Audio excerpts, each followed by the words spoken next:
There we go. There we go. Sorry about the delay. I started it in portrait mode and I couldn't abide it. I had to go to landscape mode.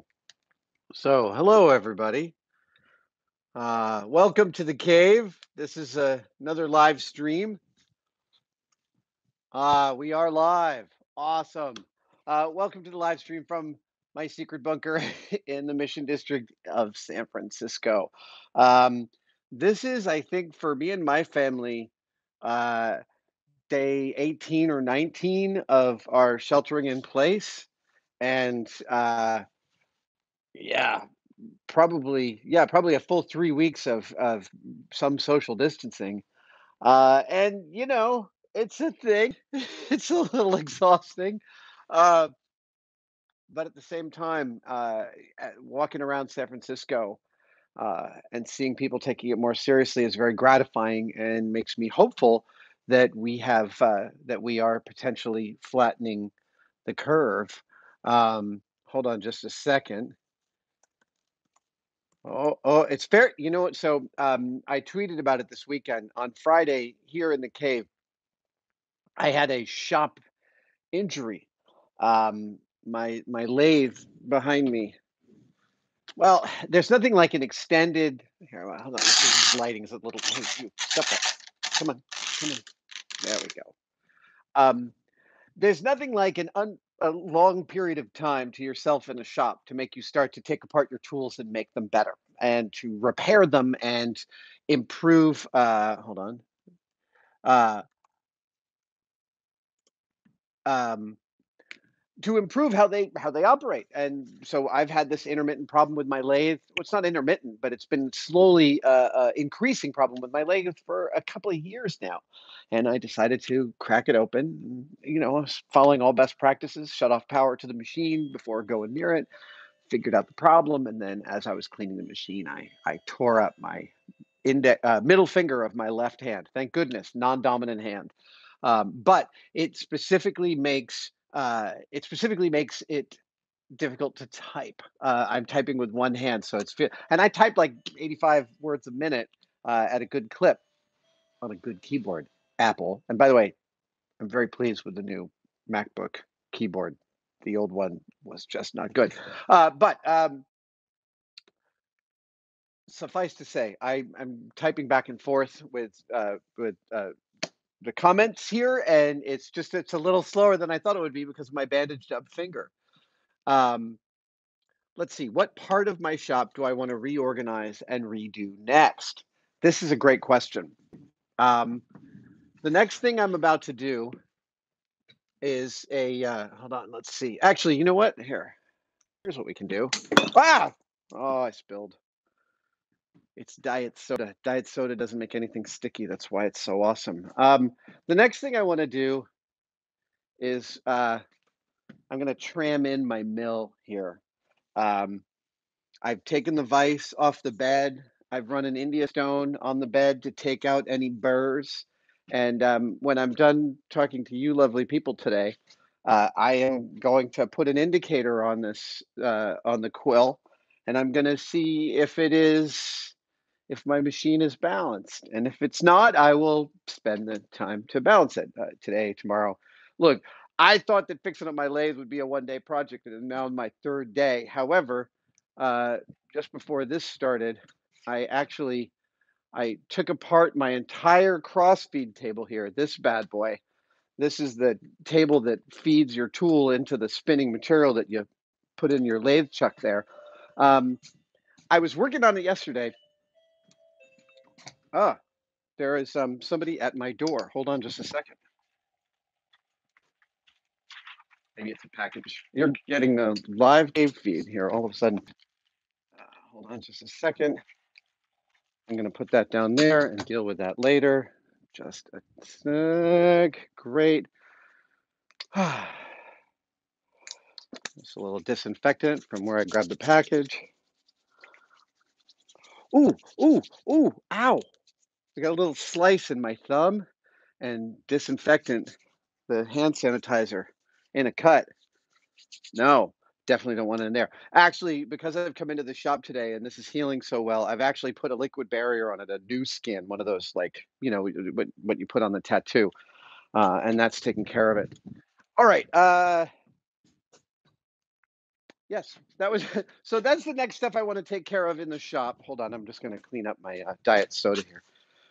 That's the next stuff I'm going to do in the shop. I'm just going to get all the tools up and running really nicely.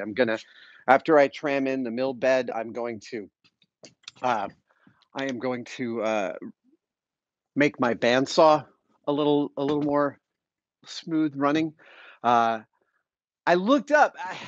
I have tons and tons of blades. Like I hate running out of blades, and somehow I ran out of blades on my bandsaw. So I got a new one, a really nice one. It arrived the other day, so I'm going to put that in, tune it all up, and my bandsaw hasn't been sharp in a while. It makes me feel like I'm using one of Jamie's old bandsaws. Jamie's bandsaws were never, ever, ever sharp. All right, let's see here. What else we got? Oh, you're probably wondering what I got in the package. Let's open the package. That seems like a fun. Let's do a tested unboxing here. Hold on, I'm going to grab it. Let's see. I'm going to grab a blade.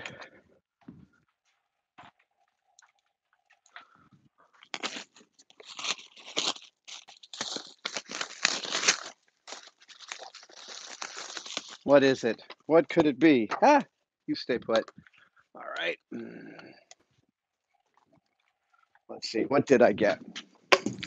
Oh, that's cool. So again, I've been looking up the machine tool maintenance for a few days now, and I bought this beautiful stone here with a rough side and a smooth side, and this is specifically meant for stoning the bed of machine tools and taking out the burrs and the high spots so that you can properly get an indication on exactly how level, smooth, straight your mill is running. So this is what I am going to stone the bed officially with uh, once I'm done doing this Q&A, in fact, or maybe tomorrow. We'll see. Okay, that was a nice long answer. Let's go for another question. Here we go. Uh, is there currently a dream project that requires skill and knowledge outside my repertoire? If so, what are you doing to prepare for that project? Hmm. You know, I'll tell you,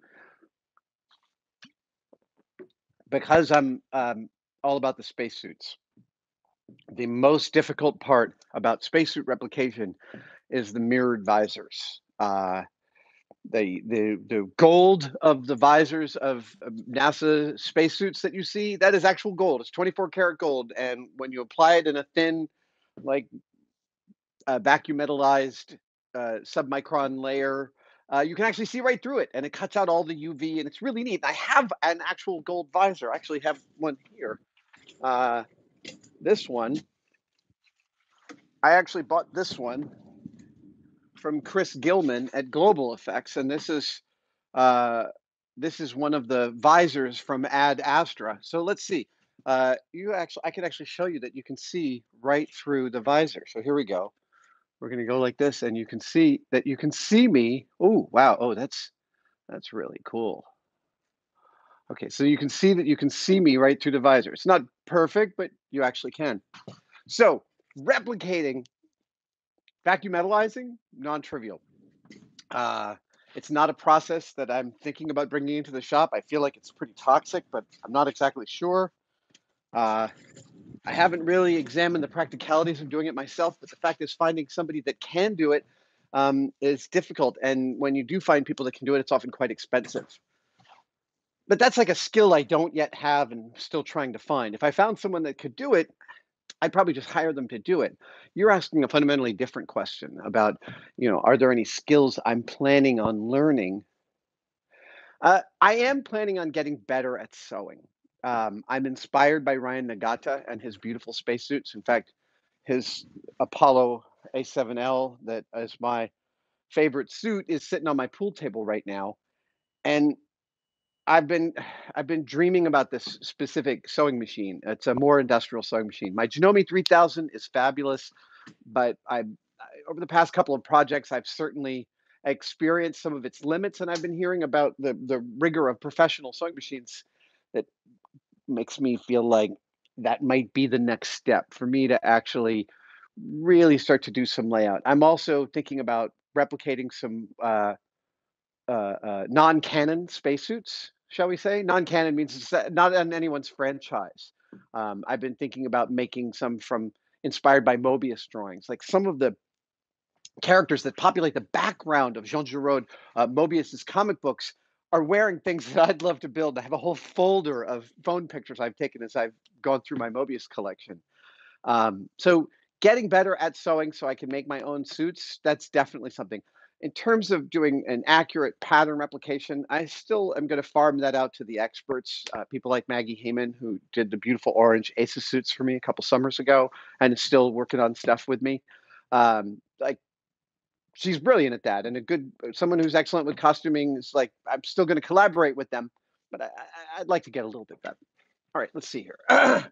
What is the weirdest or most unique material you've ever worked with?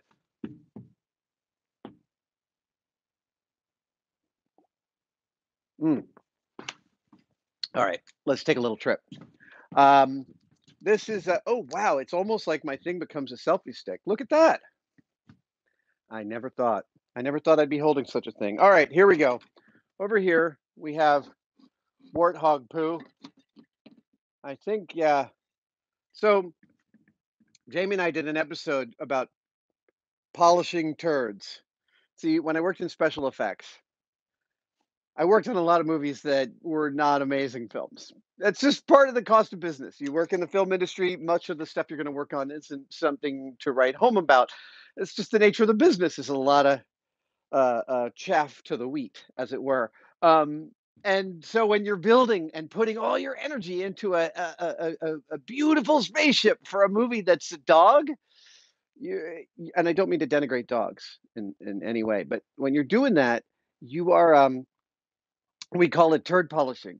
That's what we called it. And then I learned about this technique called Dorodango, which is a Japanese technique of taking mud and making a shiny ball out of mud. So let me see if yeah, it's right where I thought it was. Okay, so here we go. We're over by the captain's chair here. Uh, yeah, you're good. All right, we're over by the captain's chair, and there's this technique called Dorodango in which with a couple of days of effort, a plastic bag, and a refrigerator, and some mud and effort, you can literally make a incredibly lovely shiny sphere using only mud and your hands. And I saw this and I was like, not only do I have to try that, but this gave me an idea that I could do a whole episode about is it actually possible to polish a turd? And then the question becomes, what is polish? It turns out that reflectivity is something that is measurable and you can buy a reflectometer. And so we went to the zoo and we collected all sorts of animal poops. And warthog poo is sort of hilarious because warthogs, I don't know if you've ever seen one, that they're clearly super stressed out. Warthogs are the Cassandra's of the animal kingdom. They're terrified. They're just this ball of anxiety, and their poo really shows it. It's kind of like that. Um, Jamie and I worked with a bunch of different poos. Dog poo, absolutely the worst. Lion poo, awful in a whole different way. The carnivore poos, man, they're just noxious. But that's the one that Jamie chose. He chose lion poo. He has a special affinity for lions. I chose ostrich poo. And out of my ostrich poop, I made this shiny mud ball and I polished a turd. I have to say, working with poop on that level for days on end, arguing with Jamie as to whether you're polishing poop or wax or what is the actual soul of the episode, that was weird, right? Like that is totally bizarre. And that led to one of those like it was one of those key things that happened on Mythbusters all the time is we'd be doing something. There we go. And hold on. Let's get this up. We'd be doing something and we would be thinking to ourselves, who's paying for this? This is the weirdest thing we could possibly imagine. And it's usually the circumstances that were weird. Working with actual poop, with feces, uh, that was definitely strange. San Francisco Zoo, by the way, heroes. Those guys were really fun to play with. Hold on, let's just make an ow. Okay, can't do that. Are you gonna fall towards me? No. Okay. All right, let's see. What else we got? What is your favorite Star Wars movie out of all 9 episodes? Still gonna be Empire. It's gonna be Empire. It's Empire. Mm, yeah, it's Empire. I mean, 1980. I was 13 years old. I was right in my sweet spot, right there, like culturally, aesthetically. Yeah, Star Wars. It's Empire. Yeah, it's totally. It's so good. It holds up. It's oh my god. And the Hoth sequence. I mean, there's basically like there's not a frame of Empire that I don't think is just perfect. What is a good project to get started as a beginning maker? Cardboard. Well, but that's not a project, that's a material. You know, there's that's not there is not an answer to that question. I mean, there is, but it's not like an answer I'm going to give. So, let's say I have a beginner maker. Let's say I have a beginner maker in front of me. We can picture that they're a, you know, 12-year-old kid, 60-year-old retiree. It doesn't matter. And they say, "What should I do as a first maker project?" My question would be, "What do you want to make?" And if they say, "I have no ideas. I don't have any idea about what I want to make." I would ask further, like, what sort of things obsess you? What sort of things are you unable to stop thinking about? Or are there any improvements that you could apply to your living space, for instance, or your workspace that would make your job easier? That's a great question for to ask while looking for a project.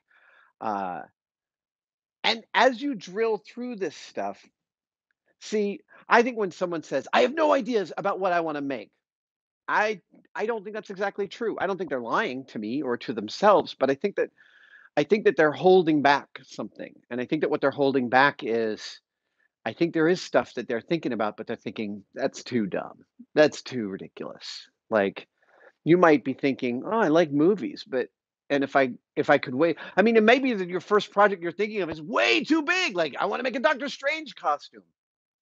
Which, by the way, that's a big project. I've looked heavily into it, and that's a bear of a costume, and I've made a bear costume. It's real, uh, and you may think that's too much to tackle, and that's certainly plausible. But man, if you were sitting in front of me and asking this, I'd be continuing on with the rhetorical questions, trying to find that secret thrill that you could answer by making a thing. Whether that's organizing the pots in one of the drawers in your kitchen. I know not everyone stores their pots in drawers. It just so happens that my kitchen, that's how it was built. It has drawers for pots. Yours may be different, but like if you're going to organize your silverware drawer, for instance, or add a separator to make things a little easier to see, sometimes those things are the honestly some of the most satisfying builds. I built a rack for large cutting boards and stuff under one of our kitchen islands, and I like every single day I use that rack. I'm like, damn, thanks, past me. That this rack has so made my life so much better. Um, oh yeah, by all means. Um, what piece of shop infrastructure do you find yourself refining, revising the most often? Material storage. That's a tough one because you save these things for a rainy day and you don't like I'm thrifty. Every maker, I feel like almost every maker is thrifty with their materials. You don't want to throw out a nice big piece of wood that you may use later on. But what happens is you end up with you end up with shelves like this that are full of all these little scraps. Now, see, look at this. This is a piece of like 11 ply Arctic birch ply. It's half an inch wide, half an inch thick, and about 17 inches long. You want to know how right I am? let's see how good I am. I'm not sure if I'm right, but I said 17 inches. Anyway, this piece of wood, I can't throw that out. That's a mix. It's a push stick. It's a linkage rod. There's so many things I could do with this. So I'm not going to throw it out. But what it means is that I end up with more chunks and chunky chunks than I have places for, and it's tricky. Um, Recently, I've been doing so much more machining. I actually added these two shelves down here for steel and brass. So you can see I keep like my little chunks of unsortable brass and bronze in there, and then below that, I've got all my bearing rods and various, wait, there we go. I've got all these little chunks of steel, and there are different kinds of steel. Some of it's tool steel, some of it's drill rod, some of it's stainless. I kind of learn as I go with that stuff. But that's one of the most recent sort of those kind of chunks.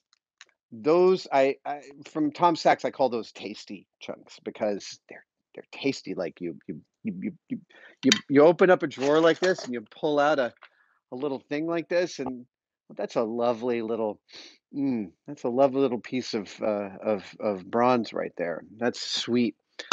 So tasty chunks are different than scrap. Like, and some scrap is tasty to be sure. Like this, right? This is all my black and white Delrin. Oh, my acetyl copolymer. Oh, it's so pretty. And for some reason, I have some of my brass sheet over here, and I have other of my brass sheet over here. And I can't quite resolve those two. I know you could say I could just put that from there over there, but I try and be circumspect about large moves of materials like that. So like making those little drawers of the brass and steel tasty chunk drawers, that was the culmination of thinking about it for a while. Um, and I think before that, I just had like an open pan full of brass chunks that was sort of moving around the shop. Yeah, material storage is one of the is a real bear. And yeah, recently for the poker table build that I did, the Rounders poker table, my material storage difficulties came to fore, in that I have everything cut to 2 by 4 feet before I store it here. All of those racks on the bottom over there are 2 by 4 foot uh, pieces of material: foam core, acrylic, aluminum, plywood, fiberboard, cardboard, etc. Um, and when I wanted to make a 4 by 4 foot table, I had to take a board that I'd formerly cut in half and rejoin it with biscuits, which felt like a little carrying coals to Newcastle. Mm. Okay, let's see here. Um, can you please talk about the animated Swiss Army knife that is sometimes in the background? Yes, let's talk about the animated Swiss Army knife. Okay, there she is in all of her glory. Yeah, okay, let's get in closer. So this is I believe this is a Wenger. No, it's Victorinox. This is a Victorinox store display. It's a basic Swiss Army knife. It's got the scissors that open and close as it goes. Oh, I love this thing. It has an interesting feature, which is I don't know if you can hear it. Hold on a second. Maybe you can hear it. Yeah. Oh, look, we're getting you some cut-ins. There we go. And so as this thing reaches the end of its throw, right, it's just this little reciprocating mechanic. There you can see that toothed belt right there. As this thing reaches the end of its throw, it's just a bunch of plastic, and it's probably 30 years old. It goes, and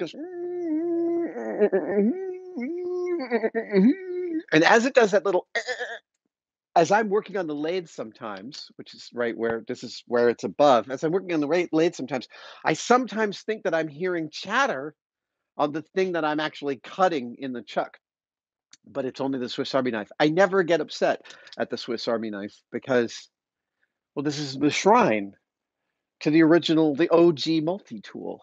That's why it's here. That's why it has a pride of place. Now, I built this shelf above the lathe because I thought that I might actually use it. And my life is full of shelves that seemed like a great idea at the time, but in fact were terrible. I stored things up here and promptly forgot that they were there. So I ended up removing everything from the shelf. The only two things on it are the Swiss Army knife and the bear spray that whoever stole my Land Cruiser in late December left in my Land Cruiser. The bear spray stays there. I don't know exactly why. So, where did the Swiss Army knife come from? Well, you can buy these on eBay from time to time. They're frequently, if not most of the time, there's one or two for sale on eBay. They tend to be a little pricey, but luckily, I found this one for I think somewhere in the neighborhood of $300 about 10 years ago, um, and it was broken. It was actually missing a key little part, and I had it in a box for a couple of years, and then finally pulled it out and decided to see if I could fix it. And it turned out to be really, really easy to fix. Um, yeah, this is as a maker, it's sometimes amazing to buy something broken for pennies on the dollar just to see if you can fix it, because something that there's just not many things that are more satisfying than that. Look, every time I get a new toy in this space, I often take it apart and make it better. Like my router, my Milwaukee router. I'm not getting these levels right. Hold on. My Milwaukee router um, is all put together with these Torx screws, these like 1032 Torx screws, which is just I don't need to go find a Torx screwdriver or wrench to deal with that. So I replaced them all with Phillips. So I love taking my toys and making them better. But like getting a hold of something that was broken and then making it work, that just feels amazing. Um, what do I use as my shop, my workbench? Well, let's. I don't know if we've done a show and tell of this workbench. Yeah, no, that's not the case. There we go. I don't know that we've done a full show and tell on this workbench, and it is a work in progress. Um, Here, let me clear some things off of it. Um, you can live over there. This is an old woodworker's bench, is what it is. And that's consistent. That consists of about an inch. Oh, wait, sorry, I got ahead of myself. I pulled out a piece of wood that I said was 18 inches long, 17 inches long. I think I want to measure it and see if I got it right. Okay, let's see here. I said 17, and I just looked at it like this. Let's see where we're at. 15! Not even close. Not even close. 15 inches. Yeah, I consider that not a respectable guess. We are all human. But the question was about the workbench, right? So I decided last year to get a woodworker's bench because I've been doing a lot more serious woodworking. And among the things that a woodworker's bench does that normal workbenches don't is it allows you to work with wood easier.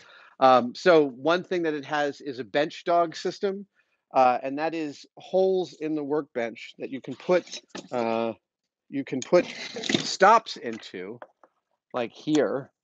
So I can put a stop here, and I can raise this stop here, and now my vise doesn't just clamp anything that it can under its own like 11-inch jaw. Whoops, sorry. Under its 11-inch jaws, but I can clamp something that goes from here to here or here to here. And the same thing on the other end, there's a vise over there, and that vise also has some bench dog holes to allow you to clamp lots of regular sized pieces in there. And that's like, you know, over the years as I've been a maker, there's been several epiphanies. And uh, hold on. I'm about to lose it. One of them is absolutely about tool setup, but the other one is about clamping. Yeah. So in the beginning, you think that using a tool is about using the tool. So you think about like if I'm going to use a table saw here, well, in order to use the table saw, I've got to turn it on and then use it. That seems really straightforward. That's like the transactional nature of tools. You provide electricity or power to them and they do what you want. But that's not what using tools is about. That is literally the smallest part. The operating of the tool is 1% of using that tool. Everything about it is setup. What's your approach? Do you have the mark? Have you made the measurement? Do you know the piece that you want to get out of using this tool? And you start out thinking that pushing the button is 95% of the equation, when in fact it's only 5%. I know I'm using different percentages. I'm sorry. Rhetorically, I'm a mess. Um, so that was like an early maker epiphany that it's all about setting up. Now I'm realizing it's all about the clamping. It's all about being able to hold on to your work under all sorts of different circumstances, and having a proper purchase on it. And it's the same way that like using a I was about to give another example to support the first epiphany, but that's not what I was talking about. I'm talking about clamping. So this woodworker's bench allows me to do a lot more irregular, neat, larger scale clamping, which has definitely improved some of my woodworking projects. And then I don't think that the base that this bench sits on is its original base. I think this was actually from another piece of old furniture, and in fact, the Etsy seller I bought this from had stripped it. It had been painted green, which is peculiar because my grandfather painted everything green, hospital green. He was a surgeon, and we used to joke that he wanted that like Scrubs feeling in the house. So he literally painted fine pieces of 19th century furniture in hospital green. It was bizarre. And this bench was also painted green. I stripped it down. I added this vise to it. It's okay. It had this vice. This vice isn't. It's not amazing. And it's on wheels, which means it's dumb because as I try and hammer on it, it moves out of my way. So there is yeah. Somebody was actually right. One of the earlier questions today was asking about shop infrastructure that I may tackle, and building a bench like this, really solid, maybe from scratch, or maybe buying a kit, or maybe buying an old one and modifying it. Suffice to say, a big solid workbench is one of the next things. I have put everything on wheels in this shop, and some of that has been amazing, but some of it has been to my detriment in being able to get stuff done. So the workbench is coming off the wheels in the next few weeks. That's the goal, at least. Let's see here.